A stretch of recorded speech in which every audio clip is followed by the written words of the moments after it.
बहू बनी शेरनी। मीरा सोसाइटी में नई नई रहने आई थी। एक रोज उसकी पड़ोसन कहती है, हाय, मेरा नाम तमन्ना है, मैं पास के घर में रहती हूँ। आप नई आई हैं तो सोचा मिलाऊं। अच्छा किया, आइए ना बैठिए, मैं आपके लिए चाय लेकर आती हूँ। अरे नहीं, चाय तो मैं साथ लाई हूँ। सोचा आपने अभी अपना किचन सेट किया होगा कि भी नहीं। ये तो अच्छा किया, सच बहुत मन था चाय पीने का। ये मेरे हाथ के नमकीन खाइए। मीरा और तमन्ना में दोस्ती हो जाती है, लेकिन धीरे धीरे पता चलता है कि दोनों हैं एक दूसरे से बिल्कुल अलग। एक दिन दोनों पार्क में घूम रही थी कि एक लड़की मीरा को देखकर कहती है, कैसे रंग की साड़ी पहनी है, एक तो इतनी गर्मी, ऊपर से चटक रंग, कितनी गवार दिख रही है ना ये पीली साड़ी वाली। और बाल भी कैसे उड़े उड़े हैं। तमन्ना को गुस्सा आ जाता है। हाँ, तो उसके उड़े हैं ना, तुम लोगों को क्यों जलन हो रही है? और रहा सवाल साड़ी के रंग का, तो जरा फैशन सेंस ऑन करो।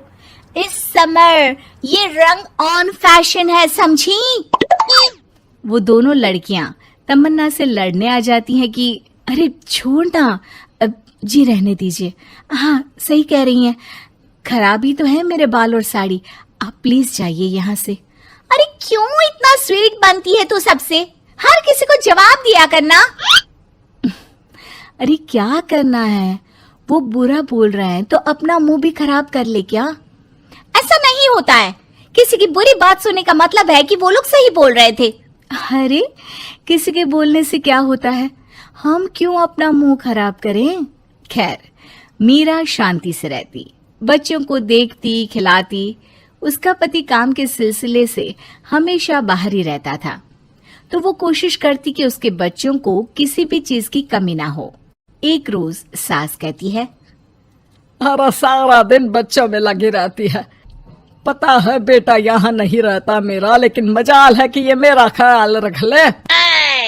माफ करिए माँ जी, वो मयंक को स्पीच थेरेपी दिलाने ले गई थी, मैं अभी आपकी चाय बना देती हूँ। अरे चाय नहीं चाहिए, चाय पिला पिला कर मार दे तू। तेरे बाप ने बोला था कि शादी के वक्त 2 लाख देने के लिए, अभी तक 1 लाख दिए हैं, बाकी के पैसा कब देगा? बच्चे हो गए लेकिन दहेज पूरा नहीं दिया। माँ जी, वो पैसे उन्होंने मयंक के पापा को बिजनेस लगाने में जो मदद की थी ना, उसमें दे दिए थे।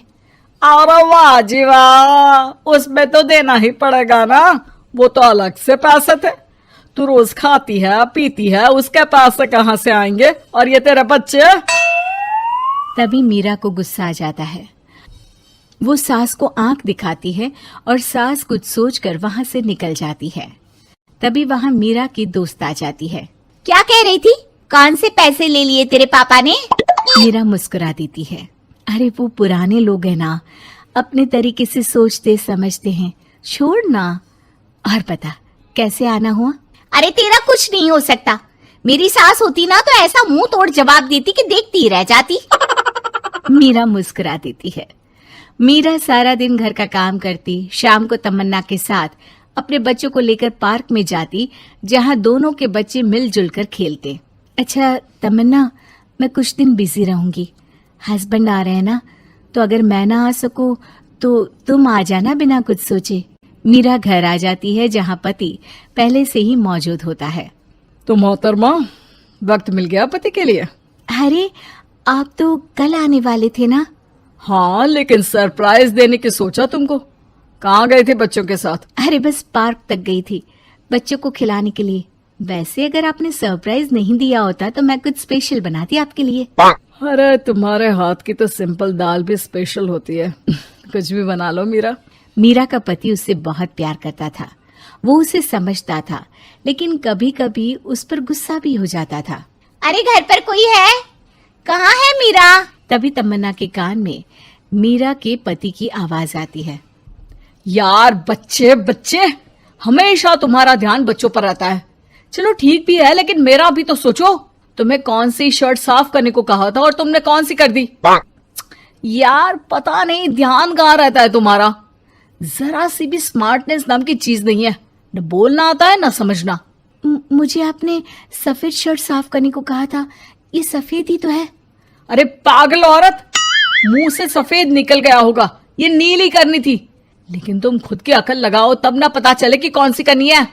तमन्ना बाहर खड़ी सब सुन रही थी। उसने वहां से निकल जाने में ही भलाई समझी, लेकिन अगले रोज पार्क में। देखो, मुझे गलत मत समझना, मैं ये नहीं कह रही हूँ कि तुम अपने पति से लड़ो या उसका मुंह तोड़ दो, लेकिन अपनी बात रखना तो सीखो। जमाना ऐसा नहीं है कि कोई किसी को कुछ भी सुना दे और अगला चुप रहे। चुप रहना ठीक है, लेकिन एक लेवल तक। मैं समझ रही हूँ तमन्ना, लेकिन मेरा नेचर कभी रहा ही नहीं। हाँ, मुझे भी गुस्सा आ जाता है, लगता है गलती कहाँ है, पर समझ में ही नहीं आता कि बोलूं क्या। खैर, बात आई गई हो जाती है। एक दिन मीरा के घर में बैठ तमन्ना और मीरा चाय पी रहे होते हैं कि वहां मीरा का बेटा रोते हुए आता है। मीरा घबरा जाती है।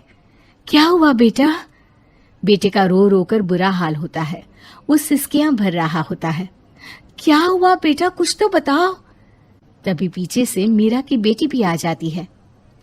क्या हुआ भाई को बेटा? माँ, नीचे एक अंकल ने उसकी हंसी उड़ाई, उसे तोतला बोला। मीरा को बेटी की बात सुनकर गुस्सा आ जाता है। वो दौड़कर पार्क में बेटी के साथ जाती है। तमन्ना भी मीरा के पीछे जाती है। कौन थे अंकल? हाँ, वो लाल शर्ट वाले। क्या आपने मेरे बेटे को तोतला बोला? हाँ, क्योंकि वो तोतला रहा था। तोतला कहेगा। मीरा गुस्से से लाल हो जाती है और जोर जोर से चिल्लाने लगती है। मजाक समझा है क्या? किसी बच्चे के तोतलेपन को दूर करने के लिए माँ कितनी मेहनत करती है। मैं रोज उसे सबके सामने बोलने के लिए प्रेरित करती हूँ। बड़ी मुश्किल से मेरे बेटे ने बोलना सीखा है, उसे भी चुप करा दिया आपने। क्यों?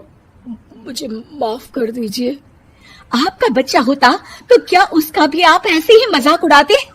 देख लीजिए मिस्टर, साफ बता दे रही हूँ, भूल से भी मेरे बच्चों का मजाक उड़ाने की कोशिश की तो बहुत ज्यादा बुरा हो जाएगा। तमन्ना दूर खड़ी मीरा का ये रूप देख रही होती है। वो समझ जाती है कि एक औरत के अंदर की शेरनी तभी जगती है जब उसके बच्चे को कुछ कहा जाए।